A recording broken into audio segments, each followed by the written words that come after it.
عزیزایی که تا هنوز نمیفهمین قرص دندان چی است، بیاین که براتون نشان بدم که قرص دندان چی است.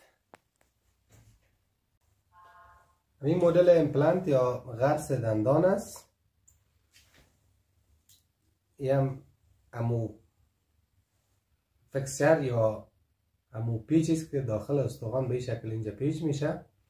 برای یک مدت طولانی مثلا 3 ماه 3.5 ماه گذاشته میشه که خوب با استخوان ای جوش کنه به اصطلاح یا کاملا تطابق شه نتیجهش برای. بعد از او این قسمت بالایی پیچ است که بالایش تایت میشه و سرش هم به این شکل پشت ساخته میشه، بالایش گذاشته میشه، کاملا مانند یک دندان طبیعی و اصلی شما وظیفه اجرا میکنه تا آخر عمر با شما هسته بدون هیچ نوع عکس العمل و قویتر و مقاومتر مانند خود دندان اصلی شما است.